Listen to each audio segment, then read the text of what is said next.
In today's episode, we dive into the world of Facebook ads. What's changed, what's working right now, and why so many business owners get stuck trying to make it work. We talk about why Facebook is still one of the best platforms for getting leads and how to actually make it work without getting lost in all the options and data. We also share some simple tips for setting up your campaigns the right way, how to let Facebook's AI do the heavy lifting for you, and what to do when things just aren't converting. If you've been running Facebook ads or thinking about it, this episode will help you avoid the common traps and get better results. We are Why, the marketing podcast for service brands that want to grow. No fluff, no hype, just what's real. Marketing moves fast, here's the deal. What's working now, what's coming next? Tune in, level up, we'll handle the rest. Hey Alex, how you going? Hey. Hi, everyone. Hi, Cameron. Hey, everybody. Good over here. So how you been? Thank you, everyone. All good. A lot of work, as usual, but all good. Yeah. Everything's great. It has been a busy couple of weeks, to be honest. So, yeah, we had a bit of a chat, Alex and I, before in the green room, and we've been pretty busy. There's been a lot going on, especially in the marketing world. So we're looking forward to this episode to be able to talk to you a little bit more about some strategies for small business owners. And the one we're going to talk about today is actually Facebook and Facebook ads in general. On really a lot of changes have happened over the last few years, but it really just, I guess, some tactics and some updated information about Facebook ads and how you as a business owner can actually use these things. Is there anything else there, Alex, that I missed? No, I think we will deep dive into some of the data that we have from Facebook and from the usage of that social network specifically, but we also have other data as well.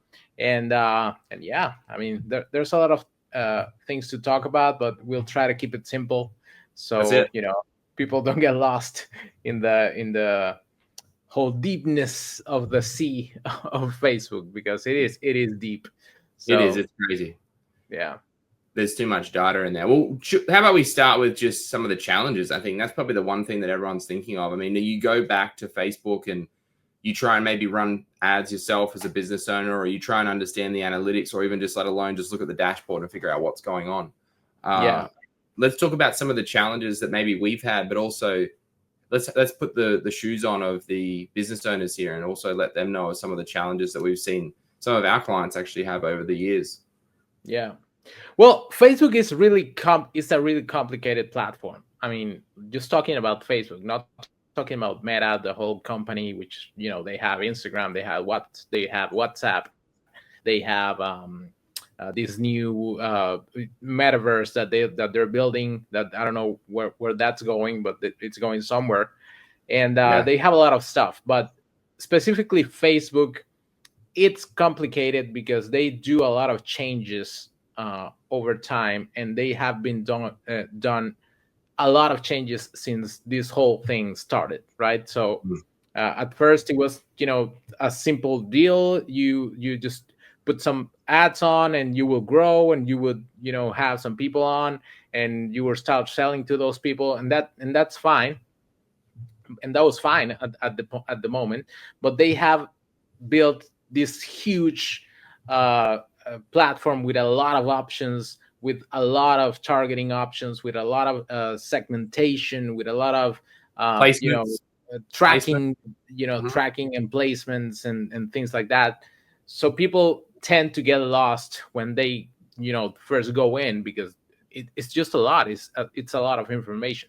So that's why you have to maybe kind of simplify the whole process by just doing some steps, knowing what you have to do at first, and above all, just start by the simpler kind of ad strategy, a more simplified process.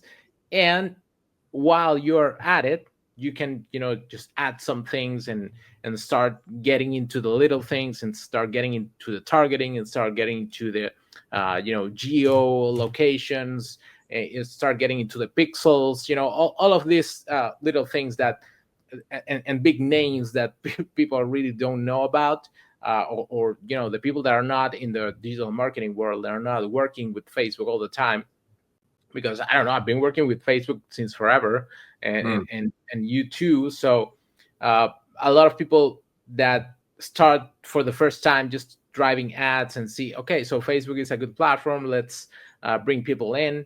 And at first they see that it's not getting traction, or it's not getting the results that they want, or it's getting traction, it's getting a lot of people, and a lot of people are commenting or liking or whatever, or getting a lot of views on their videos, but not converting. So they kind of get frustrated with the whole thing. And it is frustrating at first. I reckon it is. I think that's the big thing for a lot of business owners, is that they come back in, as you said, and it's probably really around the qualified leads. Like they probably get to the point where they're running ads, and then they're not really sure what to tick and turn off. You know, like tick on or turn off. Like there's a lot in there. So I think we'll go into some of that today for sure. But I think the main, like you were saying, the main problem is that they're not getting good qualified leads. Like that's one thing that they want from Facebook. Or usually if they come over to us or like to work with us, it's that they're struggling for that. They're spending money, people aren't coming through, and they're not really great leads. So how do I put this? It's probably the same way I put it as, if you're finding you're not getting results with AI, like I know this is a weird way to look at it, but it's also the prompts that you put in. So like with AI, if you put a bad prompt in, expect a bad result. If you work on a prompt. So it's the same with Facebook ads. You've got to kind of know what works. And by people like Alex and I, just over the years working with that platform and seeing it evolve, and how it's changed and how it's trying to get more targeting, I can tell you one thing. If you're a business owner and you want to get leads, and some of you out there that have probably already run ads, but if you want to get leads, you can get leads on Facebook. It's really not a problem. It's really not. It's you can literally run a lead campaign. They can click a button and their details just get sent through straight away. Like it's that quick for some people. If you want to build a really big email database, cool, go for it. It's actually a great platform for that. But getting qualified leads and knowing how to set it up so that it's learning as well as you going through it, that's a bit of the art. So Facebook is a great platform. I think, Alex, you got some stats you're mentioning to me as well already that are coming through. Yeah, definitely. One of the things that I hear a lot from a lot of people that come to me and ask about the social media world and what do they use and what they should use for their business, even if it's really small, if it's just starting or whatever, if it's a startup, or if it's a big business that has like this traditional kind of way of doing marketing, that they haven't got into the digital world as it is. So they have told me, the Facebook is kind of a dead platform. A lot of people are not using it or not using it anymore, or it's just for families or just for old people. So it's not like that, right? So the data speaks a really, really different story, tells a different story.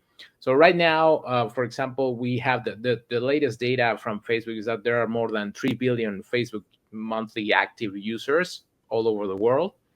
And it's the most popular social network in the world, only followed by YouTube.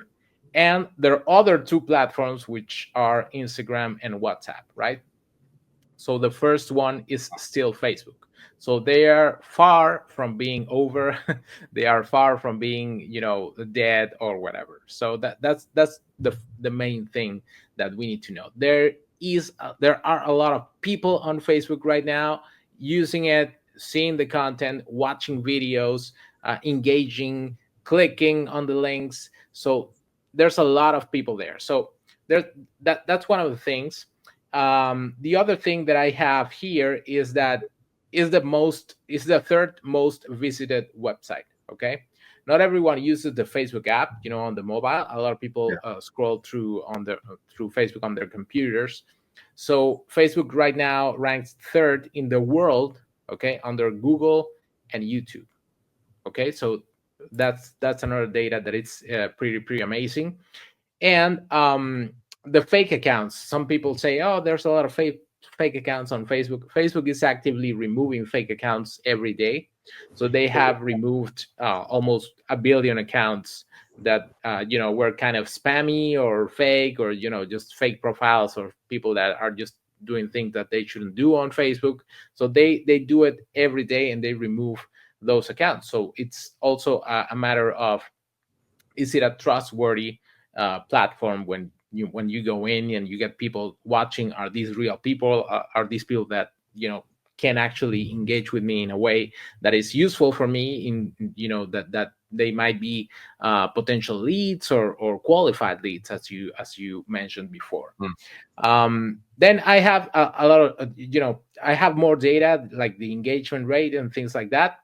But what I would like to say first is that the video content is one of the most important things that is growing on Facebook right now, because they are pushing for the short form video content, which is called like a reel on Instagram. They actually named it the same way, the Facebook Reels. And also the kind of video that you see on TikTok as well. So they have short form videos, just 1 minute videos, and this is the type of content that is growing the most on the platform, and that they optimize and prioritize when you are posting on your page. The engagement on Facebook is not really big compared to other platforms. You might have like a video that is going nuts on Instagram, and it's not super nuts on Facebook. It's normal, okay? It's not something that it's something that is inherent right now to the platform. People are not engaging as much, are not commenting or whatever there on Facebook. They engage more with content that it's related to news, for example, news that are happening in the world, or this kind of controversial videos or controversial topics that people talk about on these platforms. But not so much, it's not a lot compared to the others. The first one still Instagram, and the second one is TikTok. The third one on engagement, okay, so this is people participating and commenting and liking and sharing. That's Facebook, okay? So it's the third on engagement. So the thing is, for Facebook to work for you, you have to know something. It's the most powerful targeting platform in the world. Their targeting is super powerful. They actually, their algorithm is really, really good when it comes to finding your audiences. So that's one of the things that I know you want to talk about, that the audiences on Facebook are really, really important, and we have to know how to leverage it in our favor. If we have, for example, I don't know, a database of our customers, and we know that most people are on Facebook and have Facebook profiles, Facebook will learn about those databases that we have of our customers, which are basically emails, right? Yeah. Facebook will find those emails. They see if they are connected to any account on Facebook, and will engage with them in a way that we needed to engage. And also we'll find people that look like them, that behave like them, that have the same interests, that have the same buying behavior and all of this. So it's kind of behavioral marketing stuff. And the other thing I wanted to say is that not only for Facebook, but also for the rest of the social media, is that Facebook is, I'm sorry? No, didn't say anything. You go. So the other thing I wanted to say is just that Facebook is behaving a lot like Google in terms of SEO. So we have to be aware of keywords. We have to be aware of good trending hashtags. We have to be aware of trending topics. We have to be aware of what is happening inside the world of Facebook, so we can, get into those conversations and get into those kind of trends. And then our page will grow a lot based on that, the behavior of those groups of people that we are trying to target. So those are kind of the things that I have right now, as advice for people who want to start using Facebook. And if you are already doing it, and if you're already kind of in the loop, and maybe not getting a lot of traction, or not getting the results that you want, that's when we we'll deep dive in the next few minutes. So that's it. I don't know if you have any comments on those. Yeah, I've got a couple. So I think that's awesome stats. So thanks for sharing that, because some of us, I guess, don't even know that it has that much engagement. I'm surprised that it's third, because I feel like sometimes with Facebook, people still see a lot of the content that can be a bit spammy or scammy. You know, so like it doesn't feel like you should want to share that to your audience. But I think the one thing that it does have is, as you're saying, it has a lot of data around, or getting even more data around users, their experience and what they're doing with the platform. So I know Facebook alone is really pushing that right now. They're trying to use it more so from the user experience on the platform. So whether you're someone who swipes through and watches, what's it called? Facebook Reels. Facebook Reels, for example, but not even with a video. Like, let's say, for example, it's just a carousel. So like just a carousel on a static image. Like if you're a user that does that, then they'll push more of that content in front of you. Things like, you mentioned things like hashtags. I think that's spot on. So what they're trying to do there is, if you start putting hashtags in there, that information is getting pulled up when you start to use Meta AI up the top. So if you can put hashtags that are relevant to what you're posting, when people are searching via AI, that's where they're pulling that data from. These aren't words from me or advice from me. This is directly from Facebook. So I had a meet with them a couple of weeks ago, and that was some of the information they told me that we should start doing. So interestingly enough, hashtags are actually back on the Facebook platform. Probably just something else I wanted to add was, there's 52,000 data points as of 2022. Okay, so this data is a bit old, but 52,000 data points on each and every one of us through Facebook. So think about that. It knows a lot of information around that. And I know, Alex, you said that the next bit is to kind of go into, I guess, conversation around the importance of campaign setup and tracking. So it's a good segue to kind of move into that, because if you think about it, there's that much data on there that, again, they have all this data on us, and it's more information than we know even about ourselves, which is kind of scary. But that's what they're tracking. They're tracking, as you said, Alex, Reels. They're tracking what you're doing, how we're interacting, how people are engaging with the platform. This is really key to the way I see it, is how you set up your campaign and how you set up the analytics and the data and everything like that, so your campaign is successful. And these are the insider tips. Over time, you kind of learn how you need to set Facebook up. I'll tell you where I go with this. If you're a small business owner and you're spending less than $100 a day, let's just call it 100 USD or whatever, $100 a day, right? That's a small campaign budget. It generally is a small campaign budget, whichever way you want to look at it. So going back to the fundamentals of this, just talk about how you as business owners are either running campaigns yourself, or you might be running 10 campaigns. If you're running 10 campaigns, it should be $30,000 a month. This is how I structure campaigns. This is how you should look at it as well. You want to run one campaign, keep it simple. Then inside of a campaign, you get an ad set and then ads. So look at it as a 3-step pyramid, right? So you got one campaign, you got your ad set, and that's the people who you're targeting, who you want to look for, or the geo-targeting, which Alex and I'll talk a bit more about later. And then you've got your ads underneath that, okay? You can have multiple ads inside one ad set, but the thing I want to stress is that you need to let Facebook machine learning do the work for you nowadays. So you've got 52,000 data points on people, true? Why would you be trying to figure out all the interest stacks by yourself? Unless you have a very specific audience. Like, look, some businesses, you may just be selling to a specific industry. Let's say, for example, you only sell to, let's just go to mortgage brokers. You're a business, that's all you sell to. You choose no Advantage Plus audiences. Don't let Facebook AI do the work for you here. You choose that audience and you only target those people only. You don't let Facebook try and find people similar. But that's only if you've got an audience that you're going to target. If you're on Facebook and you can sell a service to multiple people and you give it an idea of who that audience is, then you can let Facebook run with its data points and find the right people for your conversions. That's the first thing to moving into why data points and stuff are important. Then you got to think about if that's working for you, right? And you're getting conversions with it, you need to start sending data back. So there's a few little tips here that Facebook's brought out. Well, not brought out, but it's in the platform. You can choose audience segments. That's something I wanted to mention today for you all. So you can actually choose who are existing customers, as Alex was mentioning, around sending data back from the CRM.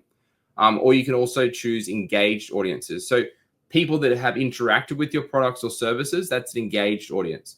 But if you've got existing customers, you can start sending that back to Facebook. Where am I going with this? If you have run campaigns, you can run them simply and you can get conversions. But if you want to feed back data to Facebook on those 52,000 data points as of 2022, and you want to get better qualified leads, that's how you guys have got to start thinking about it.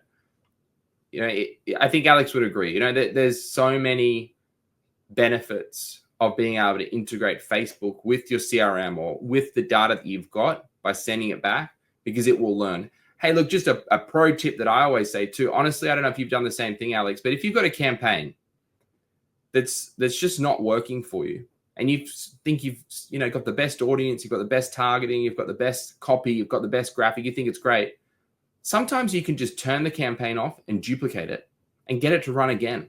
And I promise you'll see different results, because the machine learning behind all of this has just done the wrong thing the first time. Not even a joke. It truly works. If you guys have that issue, just duplicate your campaign. If you're getting, let's say, $300 a conversion, you're like, this is just not working, right?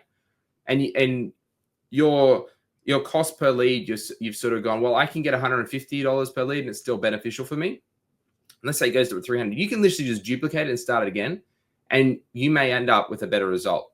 If that doesn't work, the next thing to move on to, if you've got all the data set up properly, is really your creative and then your copy, right? And then obviously making sure you've got the right campaign objectives. Now, I don't want to get too technical for all you users out there, but you've got different campaign objectives. So you've got traffic, engagement, leads. I'd say 95% of the time for me, for my clients that I work with, it would be leads. Is pretty much what I work for. I think, Alex, you work with some other e-com, or you have over the years, and they would be looking at sales and maybe even just some brand awareness to build it out. So look, that's where I would go with a segue on that, talking about all the data, how it wraps up together. It can be quite confusing, even probably a lot of that information that I've just given you all. But one thing I can say is, as Alex saying, all the information that they're learning from the platform, then they're learning about you and the end user, that's so valuable on Facebook. But you've sometimes just got to let it do its thing. And if it's not working, make sure you've got your data feeding back into Facebook, number one. And number two, if the campaign doesn't work and you've duplicated and you've tried it, change your copy and change your creative first. That's usually the low-hanging fruit. And then you'll find something will work. Until you get to the point where it's converting and you've got some winning ads, might be a video, might be a static image. You've figured it out. Let Facebook do the learning for you and tell you what's working, which is a whole nother level again, because you can look into what creative is working. Facebook has all that data on there for you. But I think the first thing is, let the AI do its work. It's got so many data points on us, and then just run with it until you find out what's working and what's not. Is anything else there that you do with your, I guess, testing, Alex? Like, what do you usually do when you're testing for a campaign that's going to work, or how do you go about it?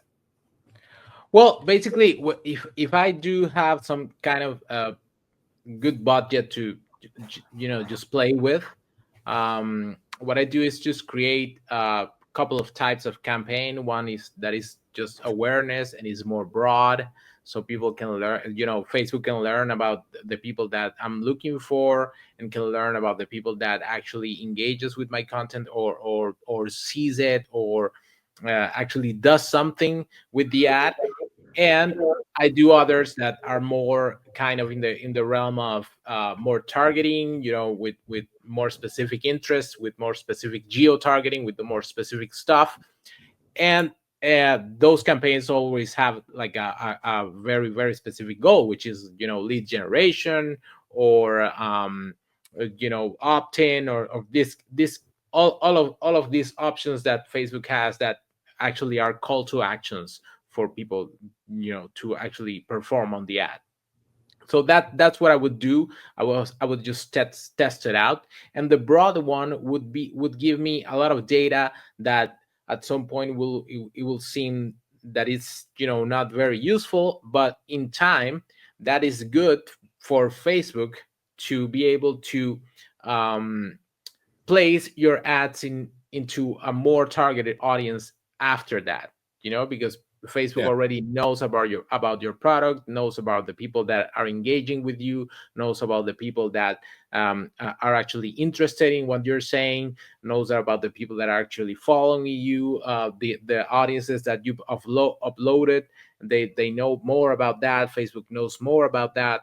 So it's kind of a learning process for it. But once it Yeah. learns, it will start running like clockwork, and it will start running like a really really well oiled machine when it's already learned everything that it has to learn about your audience. So Yeah. at some point you will start seeing some good leads coming in. You will start seeing some good people that you need on your page to be engaging with your content, or sharing your content, or actually commenting, or doing something that you need them to do. And that's what I would do. And the testing process for me, it takes like 6 months at least, Yeah. just testing stuff and seeing From different. a new business, right? Like from Yeah, a maybe exactly. startup, right? Unless you've got some data. Yeah, exactly. Just from a new business, it would be kind of 6 months just to start things out and see what happens, and maybe test some creatives, because you have to put up a lot of creatives. You have to put up carousels, you have to put up just steady images, you have to put up also video, and short video, maybe kind of a long video as well if you want, like maybe 2 minute video or 3 minute video or something like that. A lot of people watches videos right Video. now. It's like 16 hours per day, per week for people to actually that people spend seeing videos or watching videos online. So that's really really one of the content pieces that you need to test. Don't miss out the opportunity to test video, because it's one of the things that will give you a lot of reach and a lot of data that will be coming in. And definitely you have to start speaking to Facebook about your audiences, speaking to Facebook and giving data back, as Cameron was mentioning. You have to do that because Facebook will take it as more knowledge for their own database and their own intelligence to actually start uh, making your ads perform better. Yeah. So that those are the things that I would do at first. And once again, don't be afraid to test things. Just test stuff, see what happens, and if it doesn't work, it doesn't work. You just go to another thing. But once you find that secret sauce that works for your business and your ads, and the ads that are performing better, that's where you put your money in, or the rest of your budget in. And Yeah. that's where you boost the whole thing as you want it, so it will grow and grow over time. That's how But you scale it. That's when yeah, you scale it, right? yeah, and it's the same that we're talking about, the same thing that we were talking about the last episode, which is don't get discouraged for with an ad that doesn't work. We've all done campaigns that don't work, Yeah. even the ones that are have been working in this business for 15 years or 20 years or whatever, are making campaigns that for some reason, or are creating campaigns that for some reason are not working the way they intended to. And it's fine. I mean, it's going to be a matter of how consistent you are in your message, and how good it is in terms of how do you perfect it over time for it to be really really optimized and really really effective, and bring some leads in, or some people in, or whatever your target is. Like, if you want, if your ultimate goal is just to get a lot of people into your page and subscribing to your page, or just liking your page, and you want to have like a big audience, that's a goal as well. I mean, you don't have Yeah. to True. always be selling, right? Yeah. Yeah. But if your goal is to just drive people to some website, you will learn how to do it, and how to perform it better over time. But just don't get discouraged if you find, some ads that are not working, because it's gonna happen. I mean, not every ad works perfectly. Even the same campaign, as Cameron was saying, might not work at first, and you duplicate it, and and it just works. And that happens with Google as well. Yeah. With Google, I've seen that too, that I just duplicate the same thing, and maybe, just tweak some things really it's machine learning. minor. Yeah. It is. It's so many data points on it now. A lot of it is built behind the scenes with AI as well. It's a lot of it's there with AI. I think that's also for people just to think about what they're optimizing for. Think about what you're optimizing for, because you want to think about what data you're sending back. Are you optimizing for someone going to the landing page? No. Maybe for your objective is just traffic and you just want to retarget those people, but I think like a lot of the work that I do, I'm optimizing for people that have gone through and either booked an appointment, and that's the page that I'm then sending the conversion back for. Like that's the big thing. So being able to duplicate a campaign can work, and it can create more results, but are you going to get more qualified leads from it? Well, you're either optimizing for a qualified lead once they booked an appointment, and then you want to send someone back as a customer once they've actually converted. If you've got a small enough sales cycle that you can convert someone in, let's say, 30 days, let's just say, that's the data you want to send back to Facebook for it being optimized for customers. You want to send people back that have actually converted. If you've got enough conversions in your industry that you can do that. Otherwise, you can optimize people for a qualified lead still when they've actually booked an appointment. Yeah, and think about that. I mean, you can have campaigns that live only on Facebook. You can have some type of campaigns that live there, and just people just opt us in some kind of form or some kind of thing, so you can call them back or send them an email or whatever, and they live there. But you can have campaigns, or you will have campaigns that will lead to something else, will lead to a landing page, will lead to some sort of website, some sort of form outside Facebook. So a lot of people has this problem that, for example, I do have some campaigns that they're performing well on clicks, but once people get into the website, they don't do anything, or they just leave, or we're not getting the results that we want, or we're not getting the action that we want. That's not necessarily a Facebook issue, but you have to look at the whole picture. Like, you have to look at you have to look at the type of audience that you're trying to get to. You have to look at the call to action. Is it a clear call to action? Is it something that actually is telling people what they're gonna find when they get to that website? And of course, you have to watch you have to look on the landing page layout, the user experience. How is it performing? Is it running quickly? Is it running good on mobile or whatever? Because a lot of people connect on mobile through Facebook, so they actually click and will go to see your page on mobile. So there's a lot of elements that you will have to take care of when you have that kind of issue. But it's something that, if it's performing, if it's giving you clicks that are good for you in terms of cost per click, and if it's giving you leads that are good for you in terms of costs, but those leads aren't necessarily converting, then you have to go and deep dive into your audience and see what is happening on your ads and your creatives as well, that might be not sending a clear message and not sending the right people to the right place. So it's something that, as I said before, it's a process. It's something that it's kind of test and test and test, and what works, that's where you will allocate your budget to.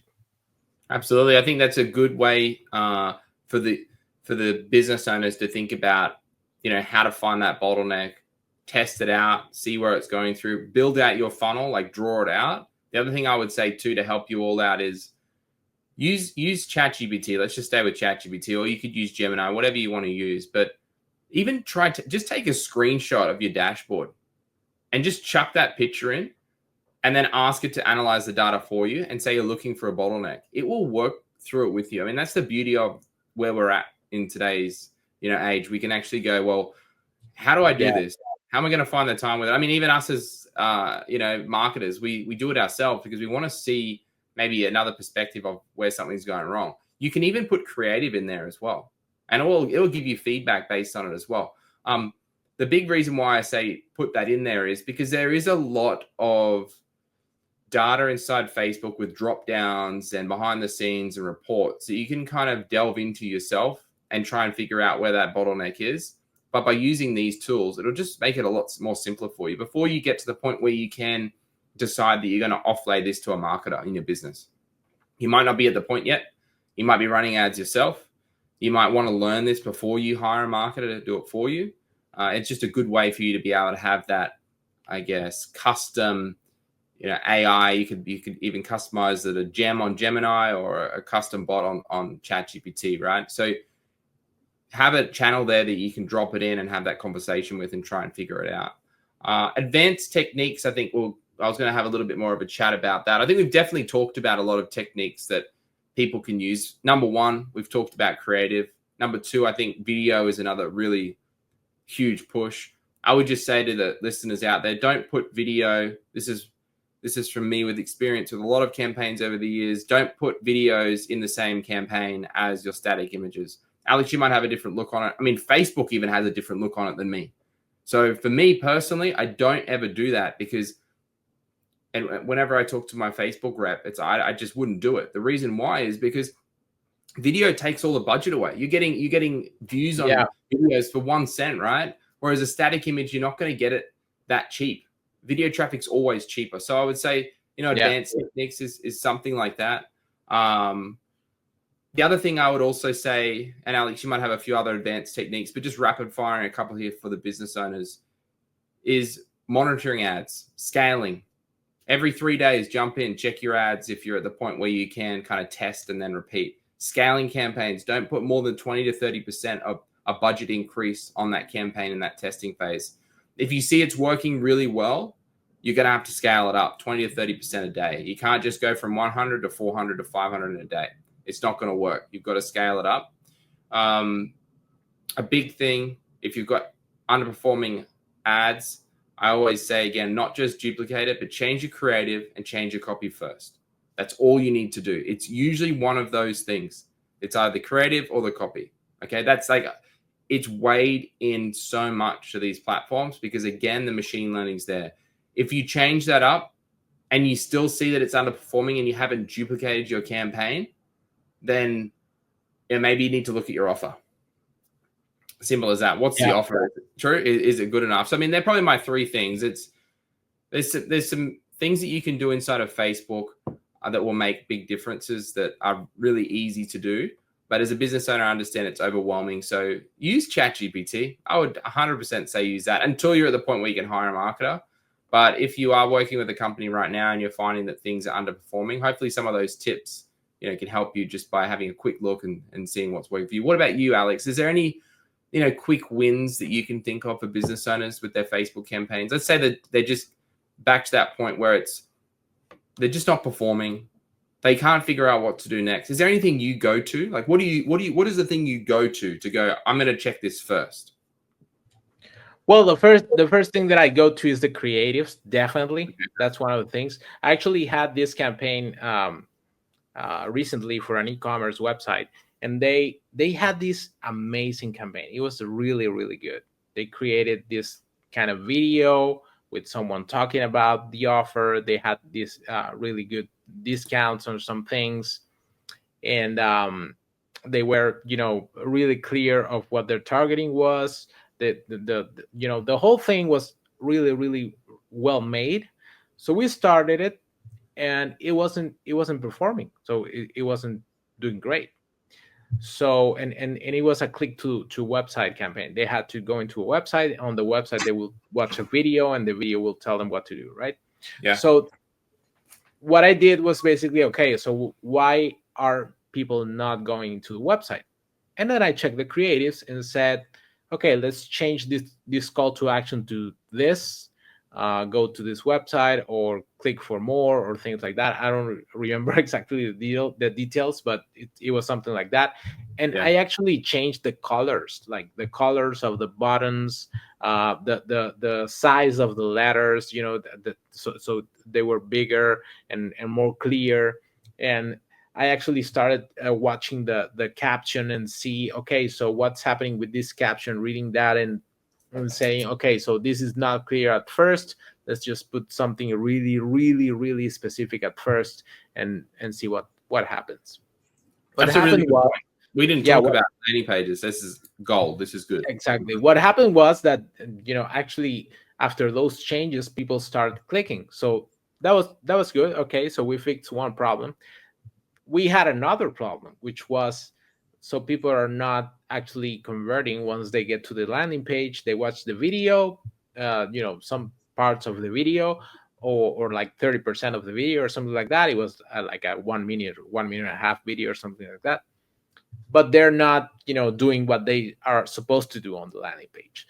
So then I went to the creatives of the landing page. So, okay, so is the video clear? Is the video engaging? Yes. So is it saying what it's supposed to be saying? Yes. Is it telling people to do, step by step what they need to do? Yes. Are there too many steps? That's important, because Yeah. people will not go through too many steps just to buy something or just to opt in into something, right? Our So, attention spans are too small now, true? yeah, exactly. So too many steps, not good. Let's just try Yeah. to simplify. And we simplified it to really, really the lowest level of engagement and attention span, as you said. So it started performing better, right? So yeah, people were actually opting in and doing something. So those were two spaces that we went in with the creatives. The audience was good. People were actually, kind of engaging with it and clicking, and it was getting traction, but we were not getting the results. So we went into the creatives. But if the creatives are good, or you think they are, good enough, then go to your audience. So what's happening with your audience? Is it the right audience? Is it too broad? Is it too small? That's also something that can happen. Is it too small, so you're kind of just repeating content to people? The other thing is that after that, we'll say, okay, so the audience is perfect, we did it. How's the budget? Okay, so we are, yeah, the thing is that the budget is too small, so it's running out too quickly, and it's not, reaching the a good amount of people. So okay, let's increase it a little bit, see what happens, and so on, right? So those are kind of the things that I would do at An first. audit. I don't want to. It's Yeah, an audit, really, right? It's an audit. exactly. Yeah, I don't want to get it like into, more deep things, because there are a lot of things that you can do with a campaign.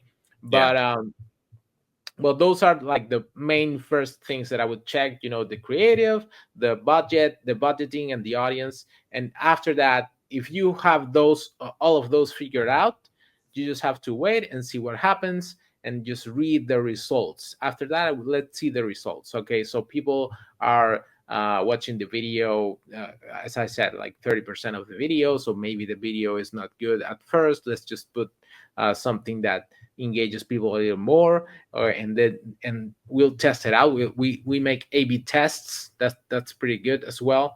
Let's just test an image and test a video and see what happens.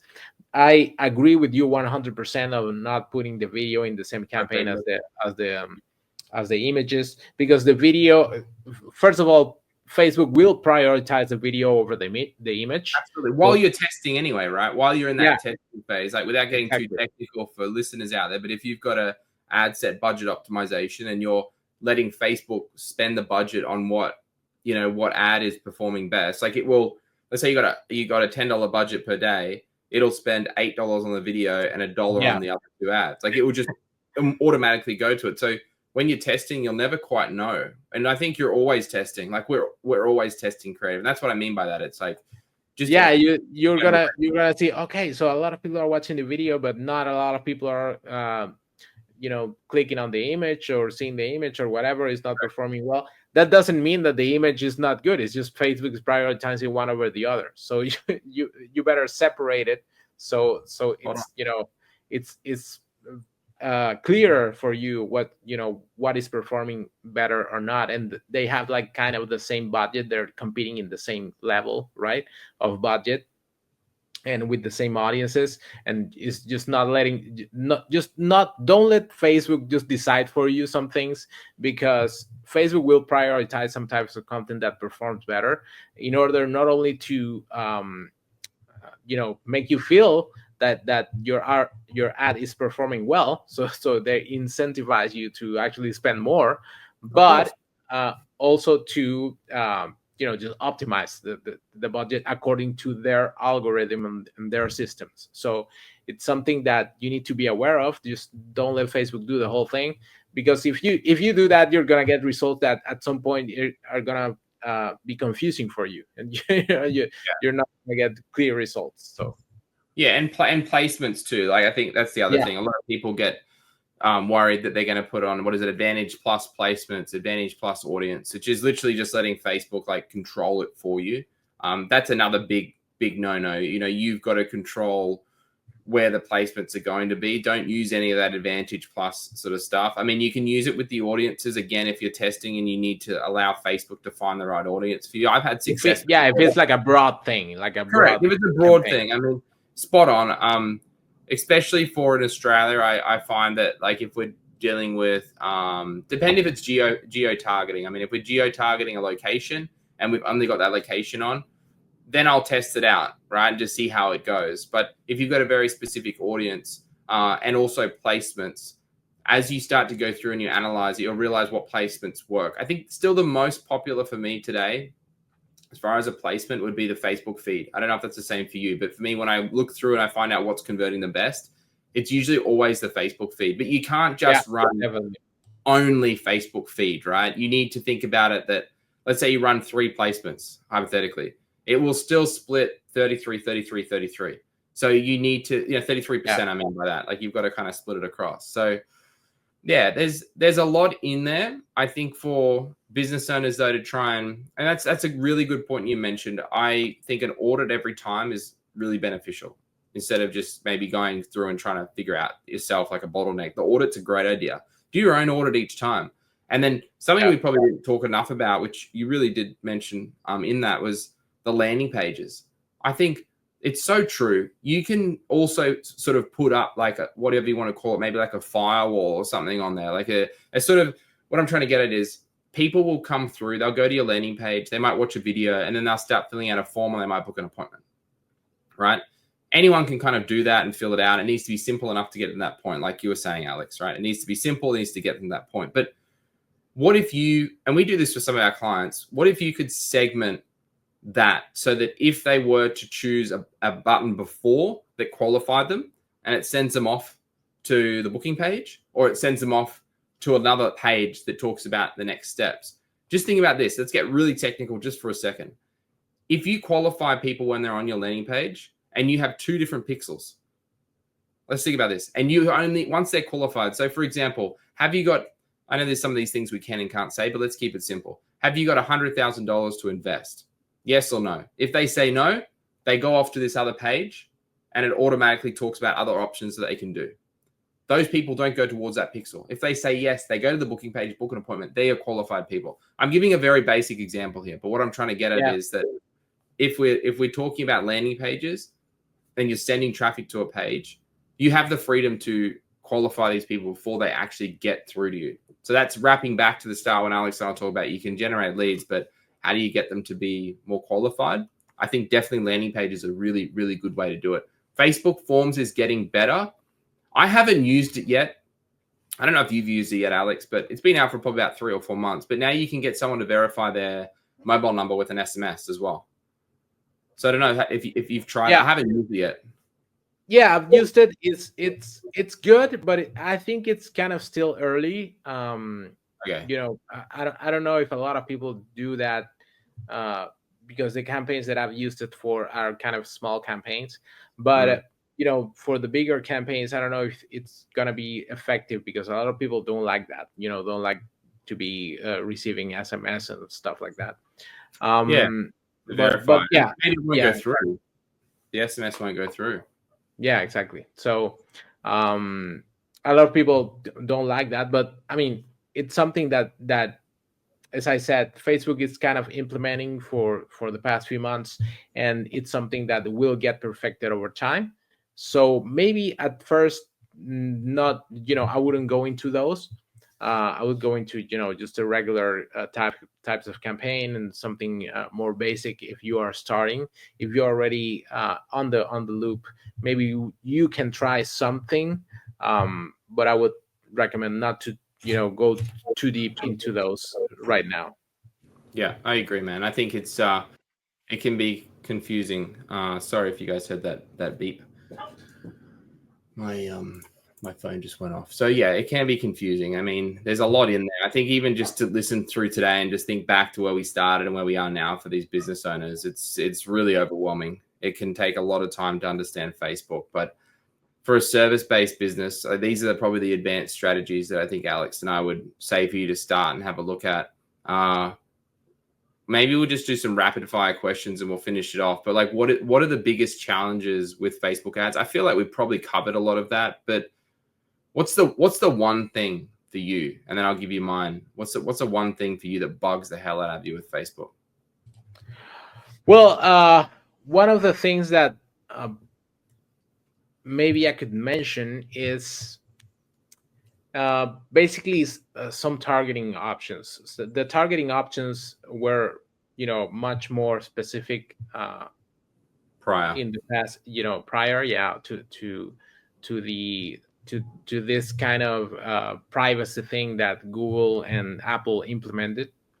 So it was much easier to tell. It will give you even income, and it will give you a lot of options that they had at that point that they don't have right now.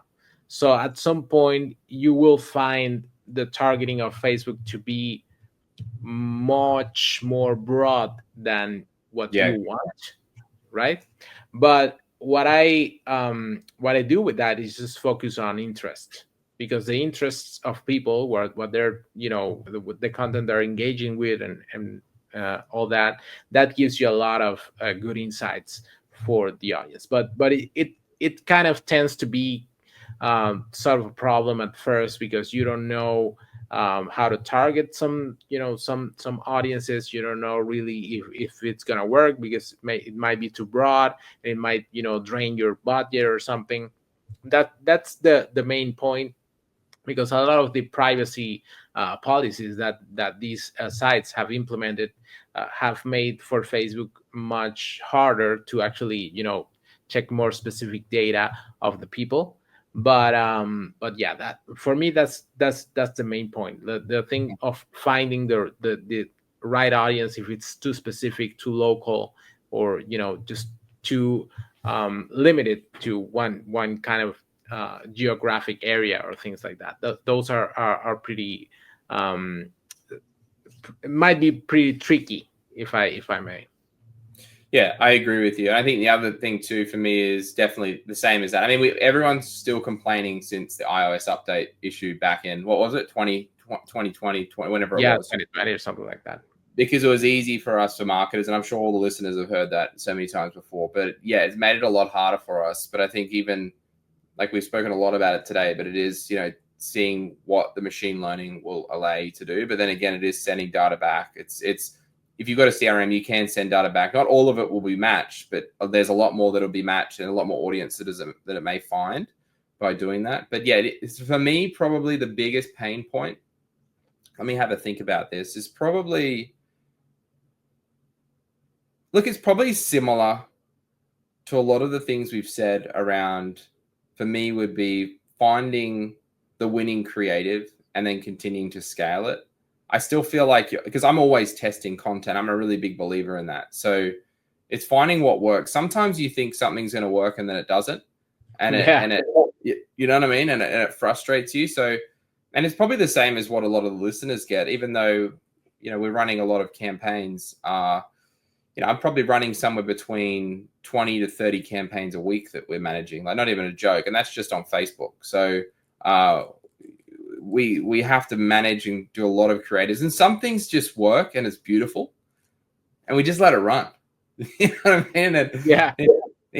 it's an easy campaign to run, and we're not being lazy. It's just we found what works, and it makes you happy. You know, like you literally think that, oh, this is beautiful. I'm gonna let it run, and it's gonna work. And when it starts to fatigue, then you go back to like what you're saying is the audit. We need to check what's going on. We need to go through it. We need to find new creative. But really, again, sometimes I've gone back to testing, and I put the winner from the original campaign back in with some new tests, some new creative. And that winner just picks up again. It just wins again. And you split it out, put it in a new campaign, adjust your audiences, and it runs beautifully again. And then you get a really good ROI on it. So return on your investment. You can see it. You can have a look at it with the client. You can see it's still performing well. So that's where I get stuck a little bit. But the good thing is, I would say, again, just use Facebook as a testing tool. And then you can go back to yourself, your client, whoever you're working with, and get them to do more creative like that. Or go back and do more creative in that design. So if you use static, we use a lot of video. But if you use, because I love video because you can see, as Alex said a few times, how long someone's watched it for. I think that's beautiful. You can actually create audiences based on 3 seconds, 25% of views, 50% of views. So imagine that. Imagine if someone's watching 50% of this video and you can see that's the average video watch time. You would then just go back and create more videos like that. So for my biggest challenges, probably, again, with creative and working out what works. It's a big process to test. Like we're running so many tests. So that's probably where I would go. Yeah, for me, the creative is not much of a pain, but because I really enjoy the process. I mean, I really enjoy the creative work. Yeah. So I always have this really good anecdote about that. It's just we were creating ads for a wellness company, this yoga and Ayurveda and these kind of things. That was back in, oh man, God, I don't know when was it? Maybe 2017, maybe something like that. Right. It was a long time ago. So we had all these beautiful creatives, beautiful designs. We had like, it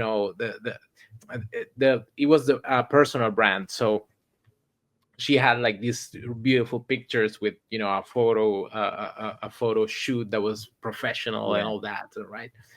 So so I said, we have a killer campaign. We're going to kill it. And it was an opt-in campaign. People had to actually, go in and opt in and actually pay for some. All right.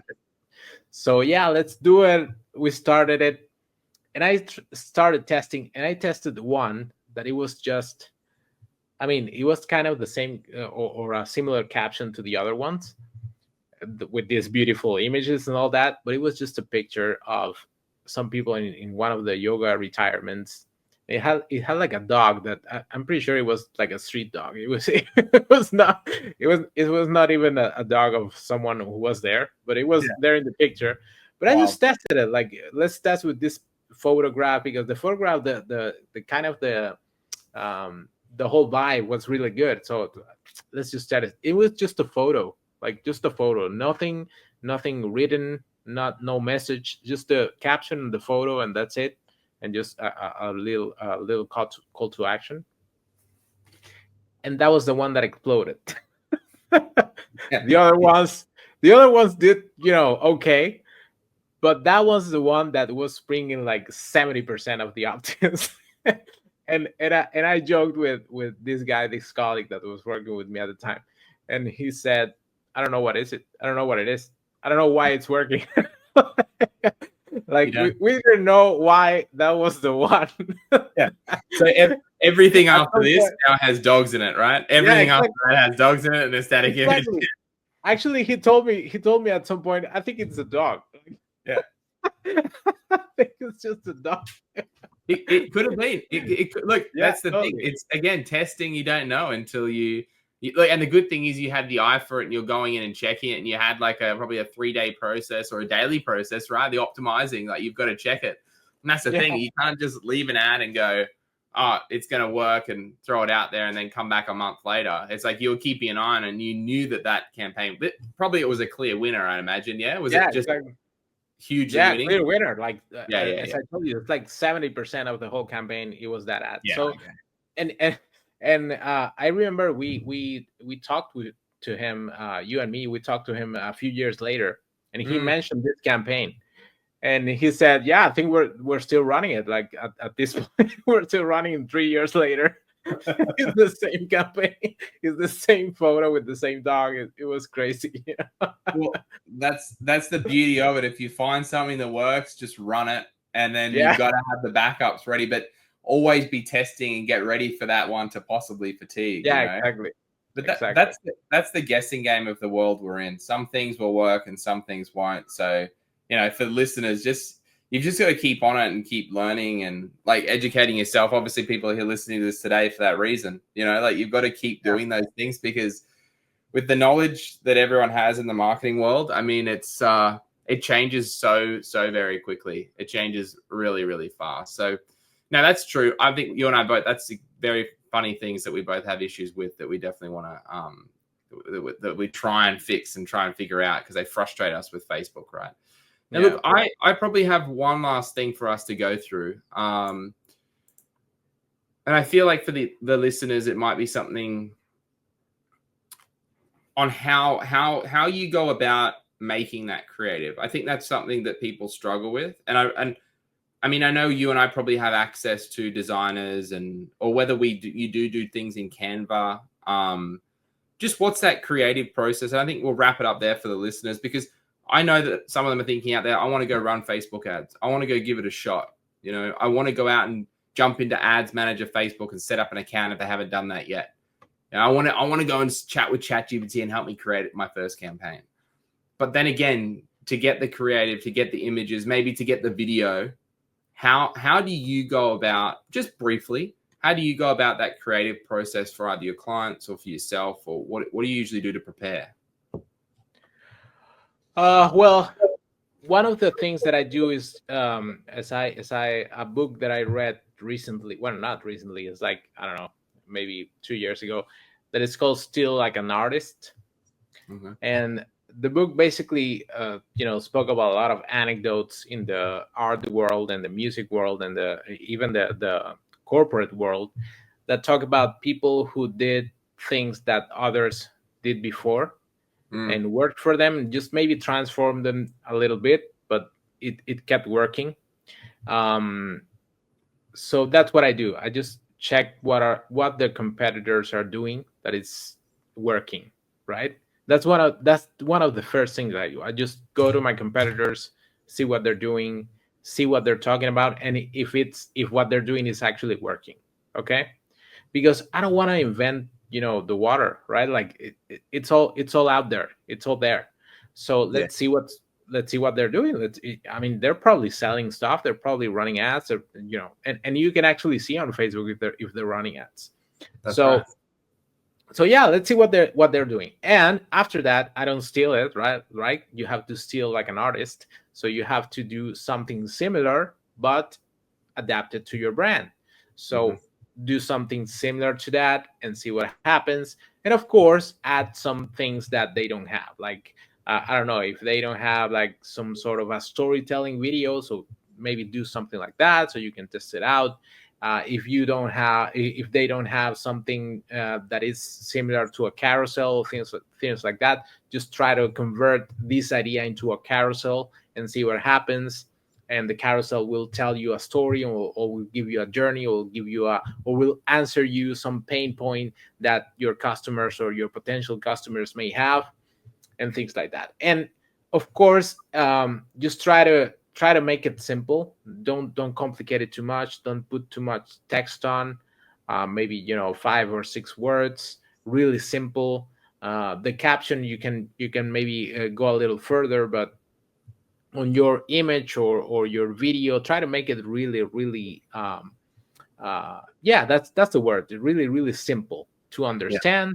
A clear message, something not super complicated. And if you are, for example, a mortgage broker, that's not easy to do, but try to do it. I mean, you can kind of simplify why do you need a mortgage broker, right? Or why do you need the advice of a mortgage broker. Or if you are, I don't know, you were talking about the other day, you are a hairdresser. So tell the story of someone who actually went to your hairdressing business and how they feel or how they felt after they got the service. So things like that, try to do it like that, and that will give you a lot of insight of when you check your competitors, check what your strengths are and what you're offering that might be a very differentiate you from those competitors. Try to see that and then say, okay, so this is what I can communicate. This is the simplest way that I can communicate it. And I think this is a call to action. I mean, invite people to do something. After you tell them this whole story and all that, invite them to do something. That it might be even send me a message, right? Like, if you are interested in that, send me a message through Instagram or Facebook or whatever platform that you're using. We're talking about Facebook right now, but just click here, or just put a thumb up. If you can put a thumb up, that would be great for me, and put it in the comments. And those people that are commenting you with just a thumb up, that means they saw the thing. That means they are kind of interested in what you're saying. And that means you can actually contact them because they open the door for you. They say, okay, so yeah, I'm gonna do this. I'm gonna do what you're asking. So that's basically it. I mean, that's kind of my creative process. Of course, it's more. There's a lot of more steps involved. Yeah. But yeah, that's kind of to summarize the whole thing. I think that's exactly the same way I would approach it with the ads manager. I'll be honest with you. I would say the exact same thing. I use ads manager all the time. So ads, let me give the people the exact link here, because I have got it in my bookmark right in front of me. But the Ads Transparency Center is what I'm talking about. So Ads Transparency Center. It's called the ad library for Facebook. So if you ever get stuck and you want to have a look at your competitors, it's facebook.com/ads/library. So you can go there, or you can go to their page and you can see what the competitor ads are running. As Alex said, like that's my go-to as well. And it is then just doing a similar thing to what they do, really. So I have a look at what's working. You can also see what ads are active and what ads are inactive. So you could go past the last 2 years and you look at what ads are still active that have been running for 6 months. And then you find that pipe dream of the picture with the dog in it we're talking about before, you find that ad that they've been running for 6 months, and you want to try and look at replicating something similar. Obviously, we don't copy it, but for me, you want to look at what's working from data so you can speed up that process to start getting a good return on your investment with these ads. So I'm exactly the same process as you, Alex. And then the creative for me, how to design it yourself. Again, I'm really getting a lot into AI, which I'm sure we'll go through with these podcasts as we kind of keep growing them. But AI is something for me that I'm spending a good chunk of my day every single day on. Every day, a couple of hours, I would say, trying to work out better ways to do things, building channels, building bots, all that sort of stuff. So I then take all the information that I've thought about, and I dump it into a channel, and I'll create a project for that client specifically. And I keep going back to it and feeding information into that custom GPT about that client, about what competitors are doing, and also my creative, my images and everything I put in there to help me brainstorm better ways that I can do it. And then as far as design, look, everyone's different, but for me, I'm really pushing people to video. Creative for me for video is just, you can build a channel without a faceless brand. You can, but I've done it, and I'm doing it with some clients now, and we've done it, and it takes a long time. It really takes a long time. And like if you look at us, we're an agency that does SEO as well. I find it hard to even bring in clients nowadays that have not done any SEO. Like I really don't. I really would say to them, the best way to start is get your face out there and start doing video, because locally, if you're a local business and you want to do geo-targeting and you want to show your face locally and build that brand faster than it is with video. So for me, it's the creative is going through, working out what others are doing. If you can turn that into some form of video content, you'll get a much bigger reach and there'll be a lot less budget for you. And there's probably less creative to do. There's platforms out there like CapCut that you can cut content up yourself. There's AI platforms out there like Opus Clip that you put the video in, it'll cut it up for you. It'll use an AI generated version to show you what pieces of content will perform the best for you. I mean, you don't even have to do it. This is comparing probably millions of pieces of content by now. And it's finding, it's finding what will work for you. So pretty much the same as you, Alex. I just would say for me, I would push it. And I'm sure you'd say the same. It's just, I'm really pushing video right now is kind of the thing I'm trying to do. And just short form content that you can create yourself, and trying to find clients that are wanting to do that as well, and that are local, that are local, because a lot of these platforms now are starting to push you. I mean, go to Google yourself, and you'll see now they have video shorts and videos in their top menu bar. They've got that there now, so they're trying to push it. I think we've spoken about this in a past episode, but those videos are now being indexed as well. So everything you say is being indexed. So it's a really good way for you to get into SEO. But I know we're talking about Facebook, but they're the few things that I would say. Well, look. Yeah, and let me finish with this. Don't be afraid to be creative. Like, a lot of people, especially business owners that, are kind of in the day-to-day of the sales and the, accounting and all of this stuff, these HR. Exactly. All of these things. Don't be afraid to take some time to be creative, because you are a creative force. Like all of the business owners, all of business people are creative forces, because that was your idea. To create that business was your idea. It doesn't matter if it's like the most simple business in the world. It doesn't matter. You kind of create the whole thing. You kind of thought about your brand. You have that in your head.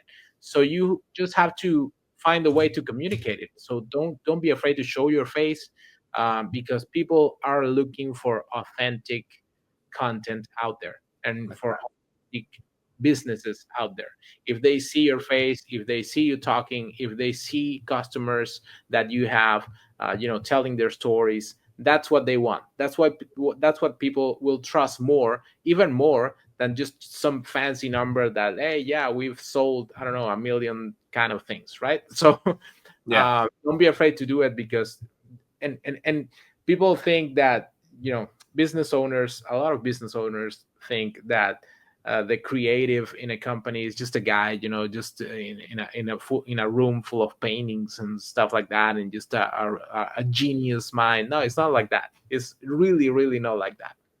It's just it's just someone that is testing stuff, someone that it's not afraid to test stuff, and it's someone that is not afraid to create things just to see what happens, right? It's not even a matter of I am a genius and I know that this will work. Yeah, we might sometimes think like that, but it's not like that. It's just let's see if this works, and if it doesn't, I have another million ideas, right?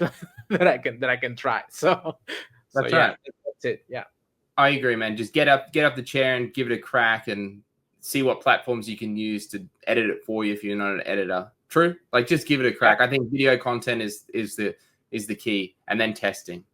So really good point. Really good points today. I think we've got a lot in there for business owners to digest. If you have any questions, Alex and I are always here. We can reply ourselves. So feel free to jump in, leave a comment. You can message us directly we're on all the social media platforms. So if you have any questions, feel free to reach out. And yeah, we'll get another great episode ready for you soon. So keep an ear out. So thank you for today for listening.